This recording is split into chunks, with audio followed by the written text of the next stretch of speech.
तो बच्चों इस चैप्टर का नेक्स्ट टॉपिक हमारा है rate of a reaction. Rate of a reaction बहुत ही इम्पोर्टेंट टर्म है ये एग्जामिनेशन पॉइंट ऑफ व्यू से। What is it's definition? Rate of a reaction is the rate of change of concentration of any of the reactant or products with time. Rate of change of concentration of any of the reactant or product with time. Consider a general reaction कि reactants reacted to give products. अब इस reaction का rate क्या होगा, reaction की दर कितनी होगी, reaction time के साथ कितनी जाती है, कितनी स्पीड है, क्या प्रोसीड करती है। तो rate is equal to rate of reaction की जो डेफिनेशन के अकॉर्डिंग जो फार्मूला बनता है that is decrease in concentration of reactants by time taken is equal to increase in concentration of product by time taken. देखिए जब reaction start होती है तो हमारे पास रिएक्टेंट्स की कंसंट्रेशन बहुत ज़्यादा होती है और प्रोडक्ट की कंसंट्रेशन जीरो होती है। जो ही रिएक्शन प्रोसीड करती है रिएक्टेंट्स की concentration goes on decreasing and concentration of product goes on increasing. तो इसलिए हम रेट जो है वो decrease in concentration of reactant by time taken और increase in concentration of product by time taken से हम डिसाइड करते हैं। अब मान लीजिए हमारे पास एक रिएक्शन है, एक general reaction. Consider a general reaction A plus B gives C plus D. ये रिएक्टेंट्स हैं और ये प्रोडक्ट्स हैं। तो इस रिएक्शन का रेट हमें रेट ऑफ रिएक्शन के लिए फॉर्मूला कैसे लिखेंगे? तो rate is equal to rate of the reaction is equal to change in concentration of A. अब चेंज होगा तो इसकी कंसंट्रेशन डिक्रीज होगी क्योंकि इसकी इनिशियल कंसंट्रेशन ज़्यादा होती है, फाइनल कंसंट्रेशन कम होती है। और चेंज को हम हमेशा final concentration minus initial concentration से निकालते हैं, तो वो हमारा आंसर माइनस में आएगा क्योंकि रिएक्टेंट हैं। अब रिएक्टेंट की कंसंट्रेशन घटेगी इसलिए यहाँ पर पहले ही माइनस का साइन लगाते हैं। Minus into change in concentration of A by में चेंज इन टाइम। और आपको पता है स्क्वायर ब्रैकेट अगर हम किसी भी रिएक्टेंट के या किसी केमिकल का लगाते हैं तो स्क्वायर ब्रैकेट का मतलब है उसकी कंसंट्रेशन इज इक्वल टू, दोनों में यहाँ पर इक्वल का साइन आएगा, चाहे तो हम इसकी टर्म्स में निकालें या इसकी टर्म्स में निकालें तो बीच में इक्वल का साइन आएगा। Minus of change in concentration of B by change in time और it is also equal to the increase in concentration of C, increase in concentration of product C by change in time is equal to increase in concentration of the product D by change in time. यानी कि किसी भी reaction का rate हम reactants की terms में या product की टर्म्स में कैसे भी हम दे सकते हैं। ठीक है, जैसे हम एक एग्जांपल लेते हैं। रिएक्शन है हमारे पास N2O5 डिकम्पोज होता है, it gives NO2 plus NO3। तो इस रिएक्शन का रेट ऑफ रिएक्शन क्या होगा?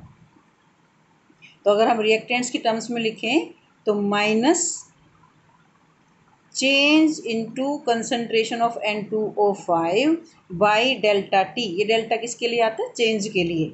Delta change in concentration of N2O5 by delta T is equal to, अब यहाँ पर प्लस का साइन आएगा क्योंकि ये हमारे प्रोडक्ट्स हैं, प्रोडक्ट्स की कंसंट्रेशन बढ़ती है रिएक्शन के साथ साथ। तो change in concentration of nitrogen dioxide by में delta T is equal to, किसी भी एक प्रोडक्ट की टर्म्स में हम रेट ऑफ रिएक्शन निकाल सकते हैं तो सभी के साथ में इक्वल का साइन आएगा in change in concentration of NO3 by delta T. अब नेगेटिव साइन जो आया है, नेगेटिव साइन, ये जो नेगेटिव साइन है, the negative sign represents the decrease in concentration of reactants and positive sign represent the increase in concentration of product and rate of reaction is always positive. Rate of reaction का answer हमारा हमेशा positive आएगा। Minus sign खाली हमें ये दिखाता है कि रिएक्टेंट्स की कंसंट्रेशन घटी है और प्रोडक्ट की कंसंट्रेशन बढ़ी है। अब फॉर एग्जांपल मान लो हम एक्सपेरिमेंटली हम इस रिएक्शन को करके देखते हैं। तो जब हम मान लो कोई रिएक्शन हम स्टार्ट करते हैं और we plot a graph between concentration and time. तो देखिए स्टार्टिंग में रिएक्टेंट्स की टर्म्स में अगर हमने तो रिएक्टेंट्स की कंसंट्रेशन यहाँ थी यानी कि मैक्सिमम थी। जो जो रिएक्शन प्रोसीड होती है concentration of reactant goes on decreasing, इस तरह से। और स्टार्टिंग में प्रोडक्ट की कंसंट्रेशन 0 थी, लेकिन जो जो रिएक्शन प्रोसीड होती है reactant concentration of product goes on increasing. और ये जो पॉइंट जहाँ पर दोनों ये ग्राफ काटते हैं यहाँ पर इक्विलिब्रियम आ जाता है कि इस concentration of reactant becomes equal to concentration of product.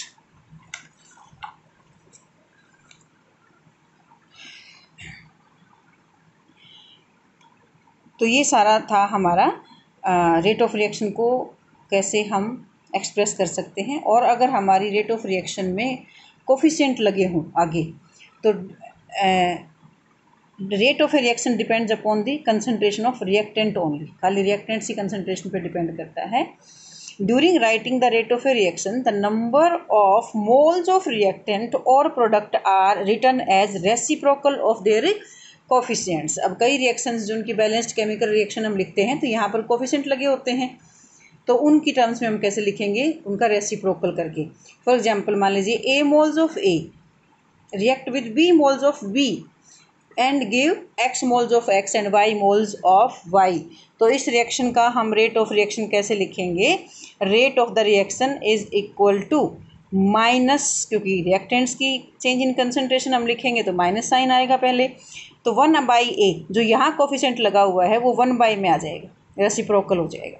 1/a change in concentration of A by delta T is equal to change in concentration of B by delta T, और 1/b इसके आगे आ जाएगा। इसी तरह से प्रोडक्ट की side plus का sign आएगा, 1/x change in concentration of x by delta T, change in concentration of y by delta T, और इसके आगे 1/y। तो जब आगे कोफिशिएंट लगे हों तो वो रेट ऑफ रिएक्शन में रेसिप्रोकल में हो जाते हैं। For example N2 + 3H2 gives 2NH3। एक छोटा सा एग्जांपल हम लेते हैं इस टाइप के रिएक्शंस का। अब देखिए इस रिएक्शन का हम रेट ऑफ रिएक्शन कैसे लिखेंगे। तो यहाँ पर तो कुछ कोई कोफिशिएंट लगा हुआ नहीं है, तो इसका रेट जो है minus delta change in concentration of N2 by delta T is equal to -1/3, क्योंकि यहाँ पर 3 कोफिशिएंट लगा हुआ था, तो 1/3 change in concentration of H2 by change in time gives 2NH3, तो is equal to +1/2 delta NH3 by delta T. तो इस तरह से इस रिएक्शन का ये हो गया हमारा रेट ऑफ ए रिएक्शन। एक और बात ध्यान रखनी है हमें आगे कि during the reaction reactants disappear and products are formed. ये बताया हमने कि जब रिएक्टेंट्स की कंसंट्रेशन ज़्यादा होती है तो जब रिएक्शन स्टार्ट होती है, रिएक्शन चल रही होती है, तो रिएक्टेंट्स की कंसंट्रेशन गोज ऑन डिक्रीजिंग, तो डिसअपियर होएंगे और प्रोडक्ट नए बनेंगे। तो during the rate of disappearance of reactants और formation of products reciprocal of coefficients are not written. अगर हम रेट ऑफ रिएक्शन को उसकी डिसअपियरेंस या फॉर्मेशन की टर्म्स में लिख रहे हैं तो हमें कोफिशिएंट को लिखने की ज़रूरत नहीं है। फॉर एग्जांपल इसी रिएक्शन में N2 + 3H2 gives 2NH3, right the rate of disappearance of H2। हमारे से क्वेश्चन ये पूछा है कि डिसअपियरेंस ऑफ H2 के लिए आप क्या लिखोगे, तो rate of disappearance of H2 is equal to minus delta H concentration of H2 by delta T. यहाँ पर हमें 1/3 लिखने की ज़रूरत नहीं है। अगर हमारे से ये पूछा है कि rate of disappearance of H2 बताना है तो, अदरवाइज हम रेट ऑफ रिएक्शन अगर पूछा है तो इनके कोफिशिएंट्स यहाँ पर 1/3 और इस तरह से लगेंगे, और अगर rate of disappearance of H2 पूछा है तो हमें कोफिशिएंट लगाने की ज़रूरत नहीं है। तो that is all about rate of a reaction. इससे अगले टॉपिक में हम पढ़ेंगे unit of rate of reaction and types of rate of reaction. Okay, have a good day.